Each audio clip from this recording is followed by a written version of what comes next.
I'm on the podcast test. Check mic. Testing 1, 2, 3. NPK. The NPK Show. NPK to all the listeners around the world. You're listening to NPK.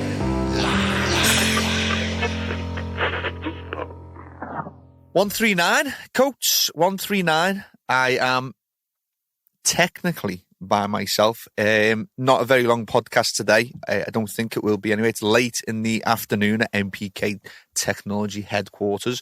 We have been up the wall today. Thomas is too busy. He can't make it onto podcast. So anyone that was expecting podcast 139 to be the history of hemp and cannabis, that has had to be postponed until next week because Thomas wouldn't let me do that podcast without him. He's really looking forward to it.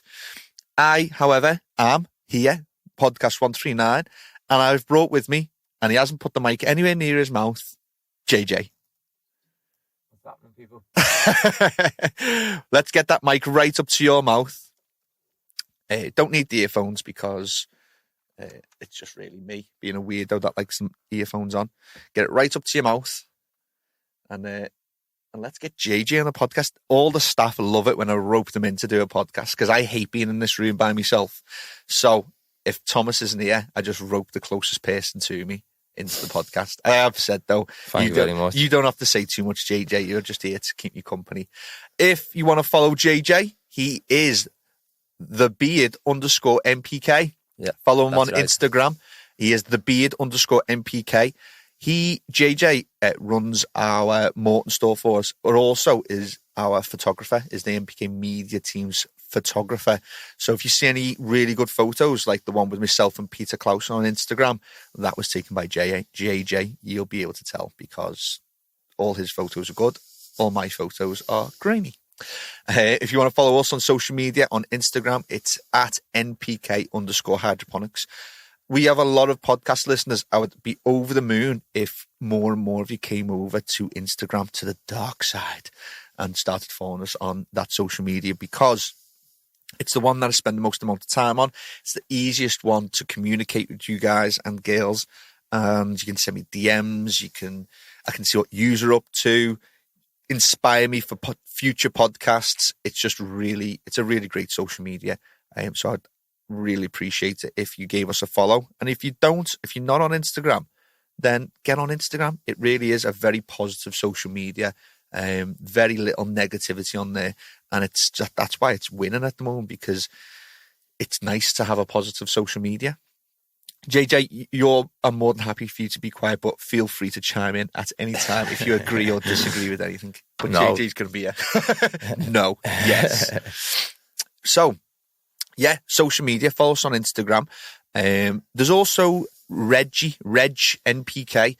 His Instagram is doing really well. He does all of our promotions. So if you're looking for a bargain or you're looking for a package deal, you want to see more products, you go and give Reg NPK a follow. And there's a few other of our boys on Instagram, but they're just getting used to it. So they're the main ones. Obviously, you want to follow the boss. He's Top Cropper 82. It's where we're all at. If you want to follow the NPK team and see what we're all up to, we do completely different things on the Instagram. So you can follow us all and see what we're all up to.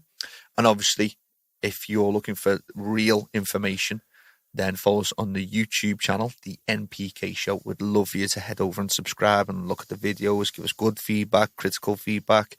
We appreciate it all. So, second point of the day is emails. I need you all, you listeners, to email me any questions that you may have, whether you know the answer and you want to test us, or you don't know the answer and you want us to look for it. If you can make it as complicated as possible, because if I don't know the answer or we don't know the answer, then it gives us something to research. It means we improve, we go out and do some more learning, and we can also give you back what we find and in our answers. So I'd love you all to send an email to what email I'm going to send? I send them all to. There's loads, isn't there? And I need to make sure it's a quiet one. Send it to NPK Technology ltd@gmail.com. That's November Papa Kilo, NPK, Technology, ltd@gmail.com. Send us your podcast questions to that email address. I will put them all down. It's going to be a couple of weeks, and then we'll do a Q&A session on one of the future podcasts. So do get your questions in. I'd really appreciate it. Next up is the Mills Day. We're having a DNA Mills. You know those bright orange bottles? Well, they're about to turn red, and they're unifying their whole brand across the world. And they're falling in line with the US, who have the red bottles. So all you guys in the US, you've got the red bottles. Well, we've got the red bottles as well. And we have the Mills event on the 21st of February. It's a Wednesday, I believe, off the top of my head. And it's going to be a good day. James, the head honcho of the North from Mills, will be down. Porsky, the graffiti legend, will be down doing some artwork. Sorry, Steve, where's this held? This is at the Liverpool store. Yeah, good question. It's, you know what? Already it's been worthwhile having you in the booth. So it's going to be a good day, just like the CANNA day. Food, drink, music. It's going to be a good day. So if you're in the area, make sure you head down to NPK Liverpool, L8 7BA on the 21st of February. We'll be having our Mills Day. The next day, we'll be having James in the booth to do the Mills podcast. He's going to explain why they've changed from orange to red bottles, and he's going to explain the products in depth. So if you've got any questions, if you're interested in Mills or you don't know anything about it and you want to find out some more, send us your questions and we'll get James to answer them on that podcast. It's going to be a good podcast. So get them into us either through your social media or through the email address I gave you before. So the history of hemp and cannabis, that was supposed to be today's podcast, but Thomas would not let me do it by myself because he really wants to do it. So it's going to be pushed back to next week.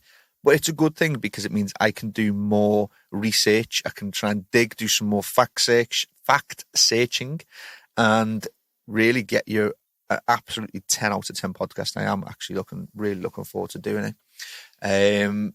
So today's podcast is really, I'm going to give you some top tips that I've found out myself. These are recent top tips. Some are recent, some are winter top tips, and some are things that I've realised are very important in the grow room because you slip sometimes, don't you? You forget. Yeah. So there's some top tips there, and also I'm going to tell you about the tests I've been doing and the test I'm about to do. So keep you updated onto all of them. So the top tips, it is February 1st today as I'm recording this podcast. It's going to be February the 4th, though, if you listen on Sunday. It's February 4th's podcast. And it's about to take, I've looked at our local weather, it's about to take a bit of a cold snap. So you've all got to keep on guard. Christmas is over, January is over, but it's still a cold time of the year. So I want you to all make sure you've got your thermometer, hygrometers in your grow room, in your tents. We've harped on enough about it, and you should all, everyone that's listening should have one in the grow room. Now it's time to step it up a level. It's time to have multiple thermometer, hygrometers in your grow room. But why? One thermometer, hygrometer for £10. How accurate do you think that is? Not very accurate. They're good. They're probably accurate to within, they say half a degree, but let's talk real life. They're probably accurate to within 2 degrees. So if your temperatures are 28.5, which is, it's okay. It's a little bit teeter on the hot side. That's the actual temperature of your room. But your thermometer might read 30.5. And you think, that's a little bit too hot for me. You start making adjustments, and you've got to be accurate. So having multiple thermometers in the room. Set around the room. Exactly. Make sure you get the ones that are in and out. The actual thermometer screen is a thermometer.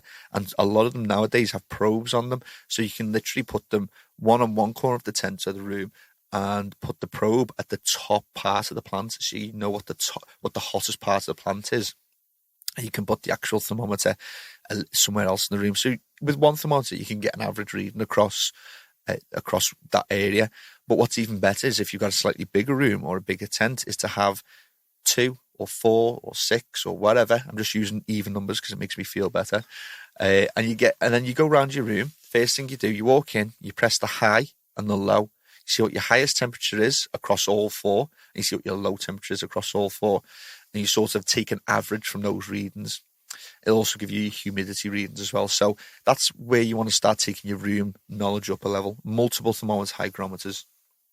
If you've already done that and you think, well, what can I do to take it up a level? You would want to invest in these new pieces of kit that are starting to come out. We have been testing one. It's the Plus system by PL Grow Systems, and they're about to send us 4 or 5 units of their updated version.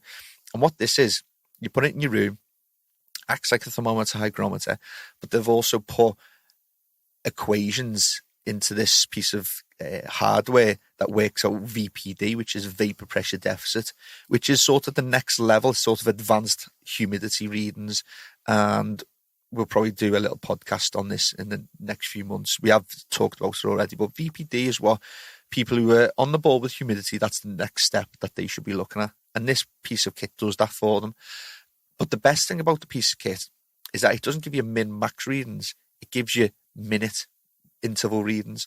So you take this piece of kit, log into it, you can see your high temperatures, your low temperatures, your high humidity, your low humidity, but you can see them over a 24-hour period or a 48-hour period or a week. And you can see, oh, wow, it was a little bit hot on Wednesday. That's why this has happened to me plant. It was a little bit cold on Tuesday. This is why this has happened to me plant. Gives you a lot more information to work out what's going on in your grow room. So that, again, is your next level from you using multiple thermometers, hygrometers. You're going to want to get one of these pieces of kit, put them in your room, and then you can start to monitor highs, lows, and what your room's been doing while you've been asleep or not there. And then again, multiples of them to get a full room reading. It's just keep on going and going and going, just so you get a better idea of what's happening in your grow room. When you've got a better idea of what's going on in your grow room, you've got a better idea of how your plants are feeling, and they're going to obviously do better if you're looking after them better. So what was the next part? So you've got your thermometer, hygrometer.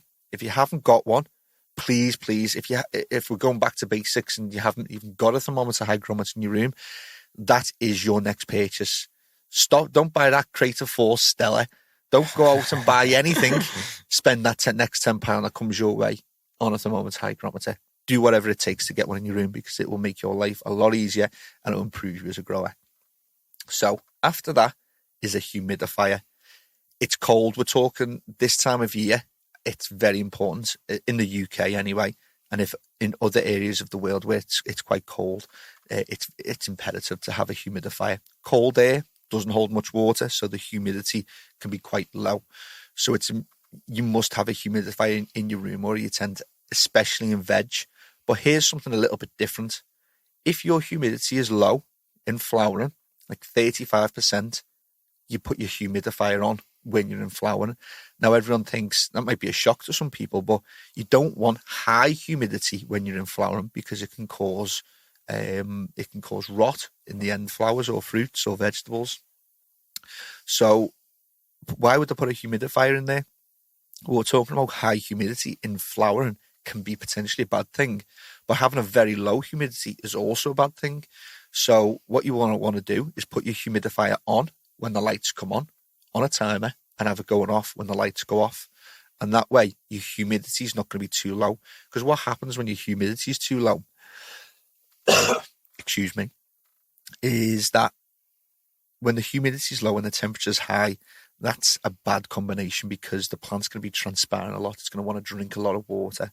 If that water's not available, it's going to wilt very quickly. If you've put too high in EC, you put too much nutrients in your water, and it's drinking a lot of water because of the high temperatures and low humidity, you're going to get burning. You're going to get tip burn and nutrients overdosing, because it's taking in so much water and nutrients.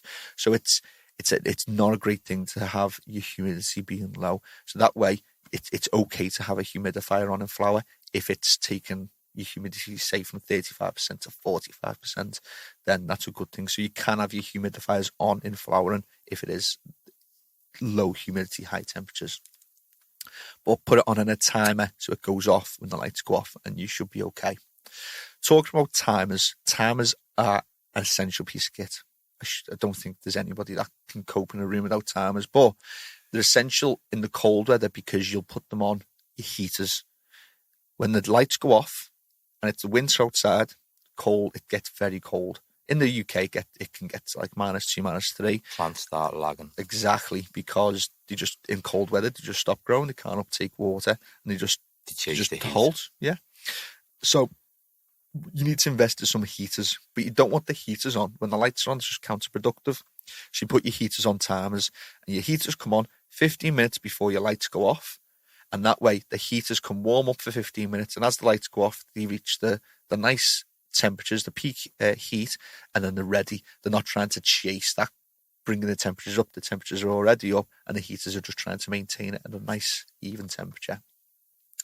Also, like we just said, humidifiers. You want your humidifier on when the lights are on. Can I just ask a quick question for you, Steve? Go for it. What for the grower who's doing concrete floors? As you know, cold ground. I'd just say insulate. If you've got a concrete floor, first and foremost, you're going to be wanting to put some white floor secure down, because it's going to hold water. At the very least, that's for the novice growers. Yeah, that's going to insulate it a little bit. But what I would do is I'm going to turn Spanish for a little bit, or Mexican. I'm going to put underlay. Underlay. Underlay. I'm going to put some underlay under the floor. So put your underlay, put your floor secure over that, and then that underlay will provide the insulation so that the pots don't go too cold. And then I'll put the floor secure on top of that, so it can traps any dust, crap, water, anything that you don't want to get onto your floor. That's what I would do. Okay. If that's not possible and you can't put underlay in there for whatever reason, another little method is put your pots onto pot stands. That can also raise them up off the floor. 2 inches off the floor. Yeah. Really good if you're in a system like a flood and drain, because it usually the angle as well, so the draining can get rid of the excess water, but it also takes away from that real cold floor. So, but it's a good point, because having a cold floor can cause a lot of problems. A lot of issues. Yeah, a lot of problems. But for us, the novice grower who's looking for, why is this issue happening? Yeah, that could be a little bit. It could be, yeah. If you're on a concrete floor, then it gets cold very easily. Cold air sitting in sits cold on water. the bottom of the floor. Hot air rises, so you need to be aware of that. It's a good point. Nice one, Jen. Timers for, just said humidifiers. You want them coming on when the lights go on, because as the heat goes up, the relative humidity tends to drop, because the air can hold more water. So unless you're putting a bit more humidity in, then the plants are going to be quite dry. So as the temperature goes up, relative humidity tends to drop, because the air can hold, relative to the higher temperature, a bit more water. And the last one is fans. Now, if you've got the lights on, it's 26 degrees with the lights on, everything's going lovely, wonderfully, and the lights go off and you've got your heaters, but it's that cold that your extraction is just sucking in this cold air, and the heaters can't cope with it. So it's going to drop your temperatures from 26 with the lights on to 10. So your heaters are taking it from, let's say, 5 degrees, which is what the outside temperature is, and a bit colder, and it's bringing that up to 10. But because your extraction's sucking in so much cold air, they're just struggling to compete. So what happens is you put your extraction fans on a timer. If you've got 2, dead easy, because you leave one on constant, and you put one on a 15-minute on, 15-minute off, or 30 minutes on, 30 minutes off. Allows the heat to build up in the room, so it's not being sucked out straight away. But here's something that I've learned recently, and it shocked me. Cold air in a grow room is smellier than warm air. Here's the reason why. Warm air rises. You tend to have your extraction equipment and your filter at the top of the room. So warm air rises and it gets extracted out through the carbon filter. Jobs are good. Cold air sinks, stays at the bottom of the floor, and the filter, the fan and filter, have got to work a lot harder to bring that cold air up and scrub it and get it out there. Second point is that warm air is, if you think of particles, it's a lot less dense. Cold air is really dense. That's why it sinks, because it's denser than hot air and it sinks. So as the fact the cold air sinks, and also it's hard, the extractor has to work harder to get it through the filter and scrub it. If your fan's being turned down to stop this cold air from coming in or try and halt it a little bit, the smells can leak out. Those tomato plants stink of cat piss. And if your mum or your wife or whoever lives with you doesn't like the smell of cat piss, they're going to get pissed off if cat piss ends up sneaking down into the kitchen. Therefore, we have to extract properly with filters, good carbon filters.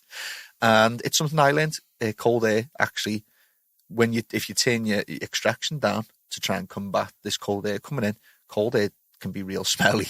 So what's the solution? Scrubbers.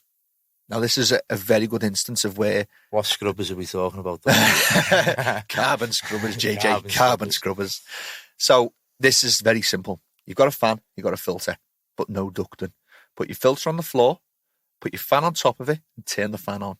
It's going to suck the fan's going to suck the air in the room through the filter, clean it, and just pump it back into the room. It's good on two fronts. It means you can turn your extraction right down, you can dim it down, or you can put it on intervals, 15 on, 15 off, or you might be even able to turn it off. Doesn't mean take your carbon off the wall. No, it just means carbon you've got to jockey your room. We spoke with Peter last week about the steering wheels.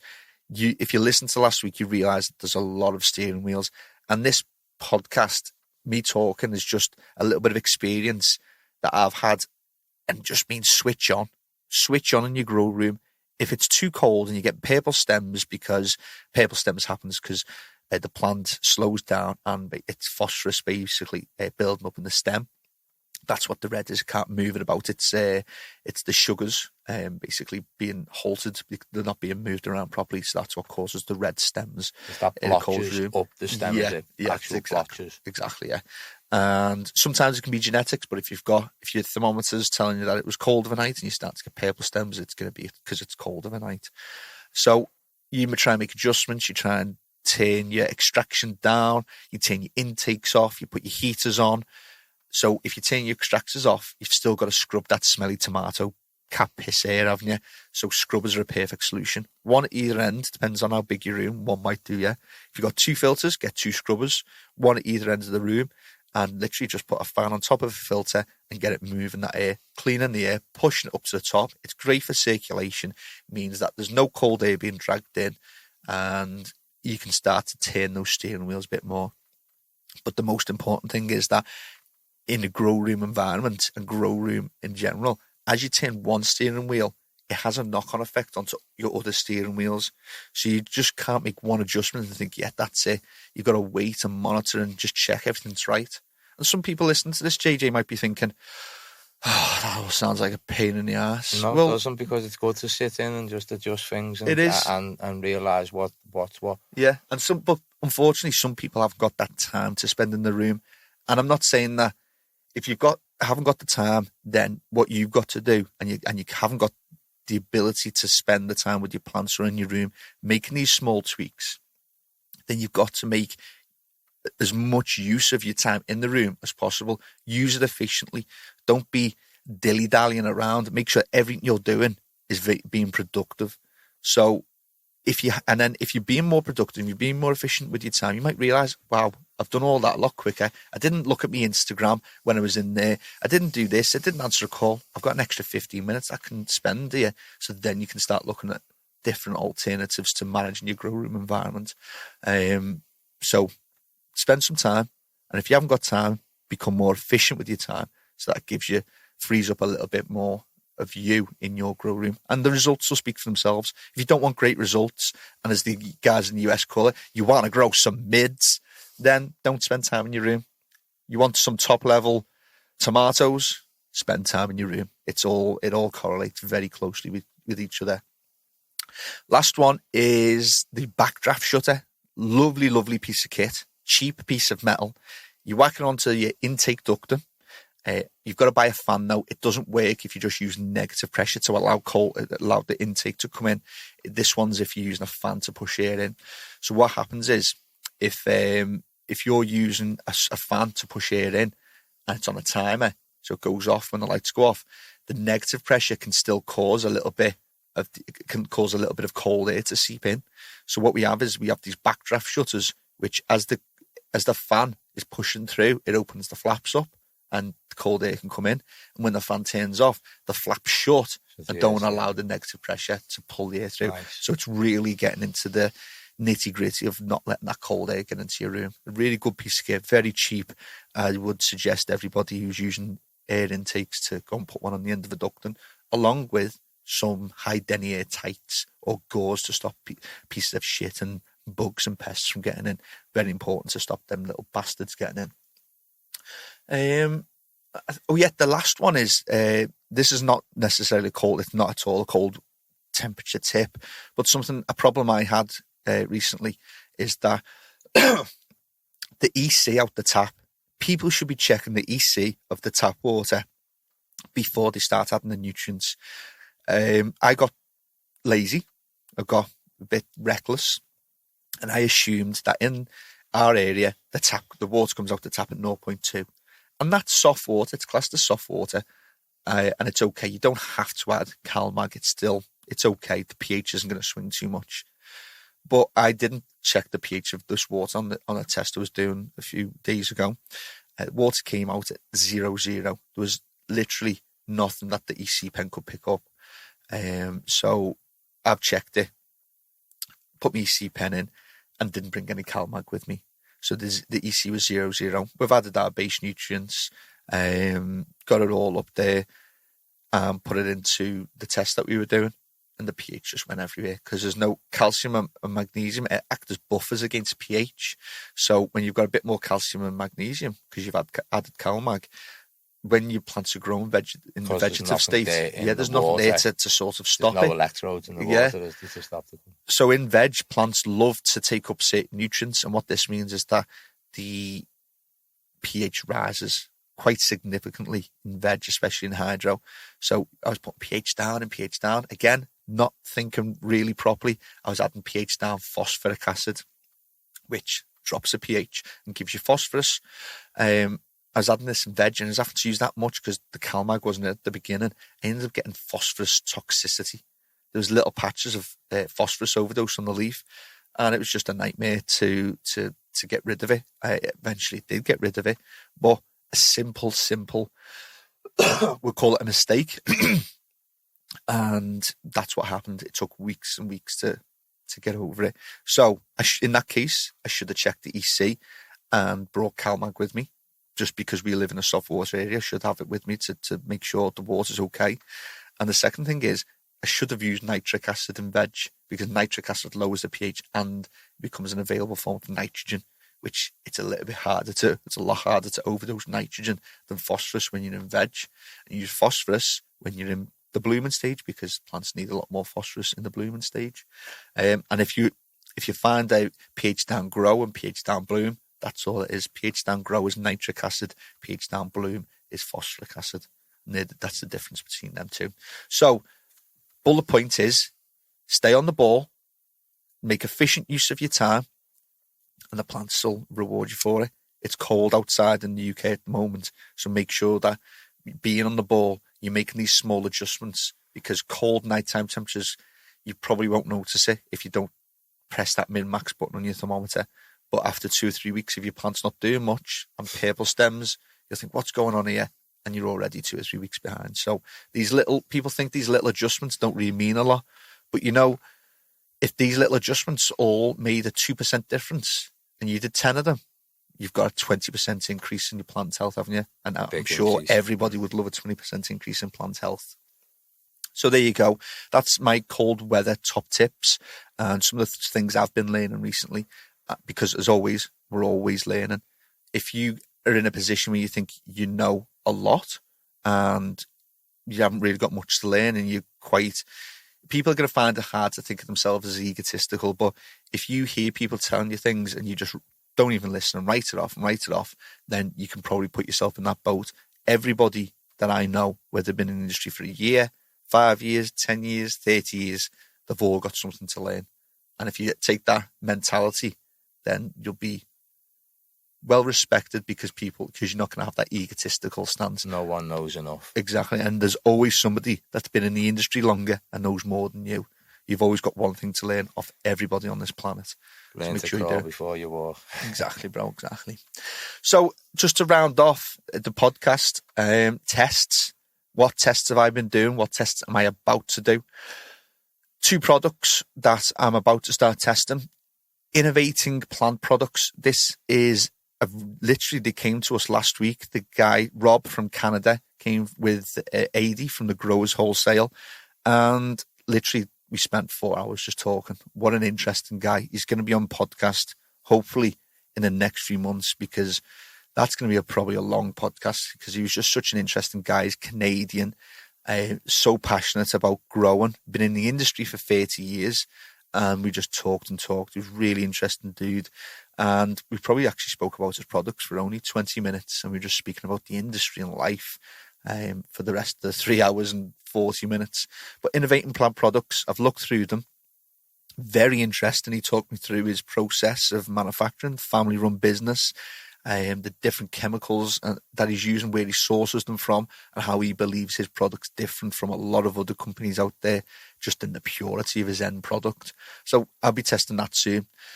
One that I've had on the shelf for a while is a range of nutrients called Green Air products. Now, if you've ever seen these are bottles that are basically mush at the bottom, and you add half a litre of boiling water, and give it a good mix up, and then top it up with cold water, and then that's your litre bottle ready to go to start diluting 1 ml or 2 ml. I haven't used it. A couple of people are talking about it, but they give it to us. They've the guys that are using it, I don't think it's not their product, but they found it and they were really interested in it, started using it, and they said, we won't use anything else. We're absolutely big fans of it, so it's always worth looking into. The Green Air products from the guys of the Green Man system, they're the ones that are doing it. And the people that follow us on social media may have seen that we had some issues with the Green Man system. If it took a knock, it was tending to leak. We were rough and tumble with it, because some of the people who put it into the room are rough and tumble. Not everybody. Yeah, sometimes it gets a kick, sometimes it gets knocked over. You expect your system to be able to handle this stuff. So yes, we were a little bit rough and tumble with the Green Man system when we were testing it, and it leaked on us 3 or 4 times. But the guys from Green Man system came out and basically put the old washers on it. And I said, how come you took those off? And he said, because the customers asked us to, because they were doing this and doing that, and they preferred these new washers. That's strange, because I know for a fact that these new washers that they put onto the system were bulletproof, 100%, because I've seen them on other systems that are also bulletproof. And I said to some guys, I don't even need to test your system. I can see it now. And basically we filled it up. I kicked the buckets around, I tipped them over, not even a hint of leaking. Ran the system for another week to 2 weeks, no leak, and I just kept on moving them about, hoovering underneath, and not a single leak. So the Green Man system with the old washers on them is a real good system. Flood and drain, DWC, dripper. It's got the white lid at the top that can fold, so you can check your nutrients. Just a real nice all-round system, and it gets our thumbs up as long as it's got the old school washers on it. So if you want to look into that system, ask them for the old school washers that NPK got, and you'll have a bomb-proof system, I promise you. What else have I been testing? Yes. Let's wrap up the podcast with the infamous Instagram post. If you want to check it out, it's NPK_hydroponics. And it was the Terpenes product that we tested. Now, on the post, I say we're a little bit slower than a lot of other companies to give a shout out to a product, because for us, if a product works for us, that's great. We can see that a product works within 3 or 4 months of testing it. But does that mean that it's a great product? A great product, in my eyes, doesn't just work in DWC or hydroponics. It works in cocoa and soil and in AutoPots and in dripper systems and in flood and drains, is a good price and makes a significant difference to the plant. Terpenes does that. Within days of using it, I noticed a big difference. And customers that have used it in AutoPots and dripper systems, they've used it solely in flush. I haven't had a bad word come back about that product. So I'm a big fan of it. However, there was an issue brought up with the product, a potential issue, and this is not being, I'll use this word, corroborated. It's not fact, it's not false, it's to be investigated. And they say that it's an essential oil that could potentially leave residue on the end product. Now, it's unfair to single out terpenase as this because that could happen to any product. You've also got terpenator, and terpenator and terpenase, both fantastic products, both work very well. The two products work via different modes of action. One's a stressor to the plant, a good stressor that makes it want to produce its natural defense mechanism, which is more oil production. And the terpenase just gets the plant to stimulate its already it's oil production that's already in process. They work via two different mechanisms. Now, the argument was that terpenase can potentially leave residue in the end product. I've also heard that from terpenator. And so what I'm going to do is the product works, and I stand by that. Nobody can argue with me. I've seen it working too many times. But it appears now that people are really interested in what does it do to the end product, because there's a range of people that want to grow their own fruit and veg in the UK. And in the US, now that cannabis has been made legal for medicinal and recreational purposes, that side of the world want to test their product, because cannabis in states where it's medicinally and recreationally legal, people are using it to try and cure themselves of certain ailments. So they want to make sure that their end product is as clean as possible. They want to make sure that their end product isn't going to make their condition any worse, because they're trying to cure themselves or treat themselves. So in the UK, when people are trying to grow their own fruit and veg because they want wholesome foods, organics, then they want to make sure that their plants and their fruit and vegetables or herbs are as clean as possible. So I've got myself into a bit of a sticky situation now, because I'm going to have to spend a lot of time researching how essential oils affect the plant and what it does to it. What happens when you use essential oils such as terpenase and a product such as terpenator. And also, I'm not going to forget PK 918 from Buddha's Tree, because this was sort of a bit of a two-way argument between the 918 of Buddha's Tree and the terpenase. People were saying that the terpenase can potentially leave residue on the end product, and that the 918 from Buddha's Tree have spent a lot of time, effort, and money to make their product the best product possible, but also the safest product possible. I don't know the answer to any of this, but because I feel a duty to the industry to research as thoroughly as possible, I feel it's no longer good enough to say whether a product is good or bad. We have to dig really deep, and I am privileged that I have access to millions of pounds worth of equipment that can look at products, see what's in them, then I can go and research the ingredients that they use in those products and see if there's any baddies in there and see what they're actually using. Now, we can, with the facilities that we've got, we can know everything that's in any product on the shelf, but it's not with the goal of trying to replicate the products and copy them. It's with the goal of making sure that the products that are on our shelves are clean products and they're not going to do any damage to people. So that's what we're going to be doing over the next few months. We're going to be testing what's actually in the products. And when we grow, we're going to be growing tomatoes and chilies. We're going to be doing some tobacco plants in the lab. We're going to be testing how do the products that we're using on them affect the end product. So we're going to be growing plants with just a base nutrient and see what ends up in the end plant. And then we'll grow a plant with base nutrients and terpenase, base nutrients and terpenator, base nutrients and PK 918, and see what difference it makes in terms of what's left in the plant at the end. We can only see, we can only find out. There's a lot of skullduggery in our industry in the UK, because unlike the US, the guys that make products for the UK don't have to put on the bottles what's in there. So some mischievous people may try and put stuff in the bottles that enhance plant growth, but maybe not be the best thing for the growers or for the people consuming the fruits and vegetables if you're in the UK, or the medical cannabis if you're in the US and other parts where it's legal in the world. So it's going to be a long journey. It's going to be a long road, but we're going to take it upon ourselves to sort of become the witch magazine of the hydroponics industry, or basically just people who are got no agenda. They just want to see that the bottles that they sell in their shop, they want to be able to sell. We want to be able to sell bottles to people with a clean conscience. Do you know what I mean? So that's our goal for 2018. Somebody mentioned starting a Kickstarter or a crowdfund, because it is very expensive to get all these tests done. We're very privileged to be able to have access to these machines, but it does cost a lot of money. So it's something we're considering. If you've got any thoughts or ideas, any questions, any disagreements or agreements, please do get in touch. It's when, like, I don't just say it. Everyone that sends us messages, I always say, listen, I really appreciate you taking the time, because I realise people's time's precious. So I really do even appreciate a well done or a constructive criticism of the podcast, or if you've got any questions. This is what it's all about. This is the people's show.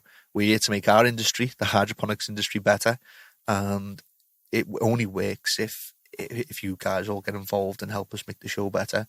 But this month, or January, we hit 42,500 downloads in January, which is our highest ever downloads in 1 month, and it's just been getting bigger and bigger. So a big thank you to everyone that listens, a big thank you to everyone that subscribes, and we will be back next week with the history of hemp and cannabis.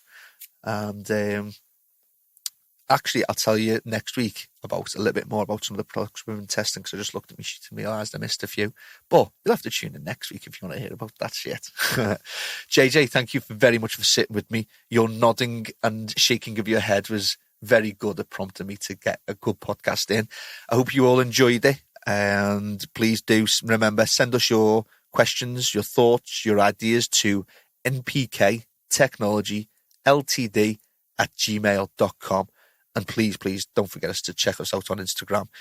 Check out the whole team, NPK_hydroponics, and you'll be able to see the other members of the team in our Instagram. Have a great day. Love yous all. Speak to you soon. Be back next week. Peace out, peace out, peace out, peace out, peace out, peace out. You don't understand. I could have had class. I could have been a contender. I could have been somebody instead of a bum. You hear me talking, hillbilly boy? NPK live. With myself, T. And myself, Steve.